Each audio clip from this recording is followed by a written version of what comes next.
Welcome to Nasdaq Trade Talks. I'm your host, Jill Malandrino, global markets reporter at Nasdaq. Joining me at the market site in Times Square, New York City, we have Vanessa Liu. She's the vice president with SAP.io. We also have Deepak Krishnamurthy. He's the chief strategy and transformation officer at SAP. And we're going to take a look at investing in diversity in the tech ecosystem. Vanessa, Deepak, welcome to Market Site. And Vanessa, tell us more about SAP.io and how you fit within SAP's ecosystem. Yes, SAP.io is the early stage venture arm for SAP. This is where we work with external startups to give them a little bit of support so that they can really hit that hockey stick of growth. Where I sit is we operate these foundries, these accelerators around the world, which are no equity, no investment programs, where we work with startups that are late seed up to Series C. All right, now Deepak, why does SAP believe that investing in diverse entrepreneurs is good for innovation across the board? I think the biggest challenge that we see today in the ecosystem is that we don't really have adequate entrepreneurs across a diverse set of backgrounds. We all know that in industry there's an unconscious bias towards sexism, racism, and even broism at some level. So this manifests itself in lack of funding. Less than 12% of funding goes to startups with at least one women founder. Less than 2% of funding goes to startups with all women founders. And if you take this into account and look at the entire ecosystem, the amount of funding that goes into women and underrepresented minorities is terrible. So SAP took a stand that, like, now we know that diversity is out there, it's a fact. Inclusion is a choice, but why not make inclusion a choice and a fact? Mm-hmm. And then that's what we are trying to do with this whole movement of SAP.io, No Boundaries, is to make sure that we are investing in underrepresented minorities, and that can help us go and grow the ecosystem. So as Vanessa said, SAP.io is an extension of SAP in the sense that it's an iTunes marketplace for SAP.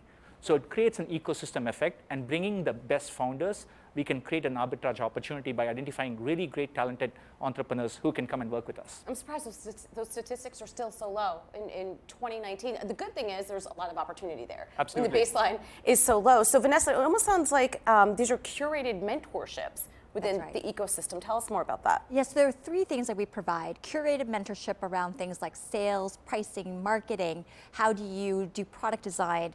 This really helps startups scale. So that's the basis of what we do. The second thing that we do is we find ways for these startups to integrate into SAP. What products and solutions can they tie into so that they can then, number three, get access to our thousands and thousands of customers. And so we do that in a short period of time. And how does an entrepreneur get part of this program? These are open applications. We have 8 locations globally. We call for applications twice a year, all around specific themes. So our current theme right now is healthcare. We are going to be doing retail and fashion in the spring in New York. We'll be doing travel in San Francisco. We'll be doing HR tech in Paris. And so these are themes that we decide upon. All right, now a good stat here is, though, SAP is committing up to 40% of investable capital in SAP.io. That's amazing. Yeah, so 40% of the investable capital of SAP.io would go to women and underrepresented entrepreneurs. So that's what we are doing. And we are committed to either investing or accelerating up to 200 entrepreneurs who are either women or underrepresented entrepreneurs in the next 5 years. So that's 40 a year. And this year, we are over 45 already. So we are on track on hitting our targets. We are probably the only large enterprise company that has a focus around diverse and inclusive entrepreneurship. And we are super excited to work with these founders who are creating tremendous value for our customers. All right, now on Thursday, November 21st, for those of you catching it on the replay, SAP.io, you are co-hosting, or you're hosting Demo Day. What's that all about? So that is the culmination of this phase. For the last 12 weeks, we've been working with 7 incredible startups in the healthcare sector. They're going to be showcasing what they are now doing with SAP as a result of the time that they've spent together with us, getting in front of customers, in front of investors, and also in front of other industry executives and customers. All right, well, who knows? Maybe we'll be listing them on Nasdaq one day. So that's really exciting. And I think it's really interesting how each group focuses on different, like, very high innovative areas. What made you decide on healthcare and HR and retail, which is really interesting? You don't really think of, like, retail and fashion within the high tech space. So we look at what our customers are asking for us to do. This is a very open process that we have in terms of dialogue with our clients, asking them, what is most pressing to you right now?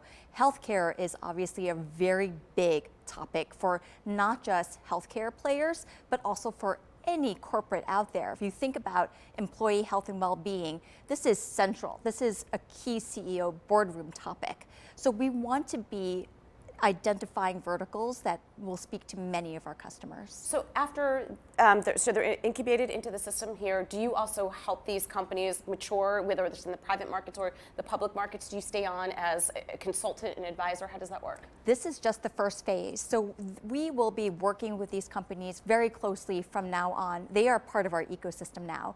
They get onto our SAP App Center, which is our marketplace.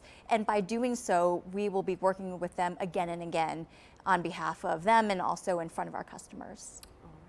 And what we do is that we're solving a big problem in the industry, which is lack of mentorship and advice that typically entrepreneurs face, especially if they're women and underrepresented entrepreneurs.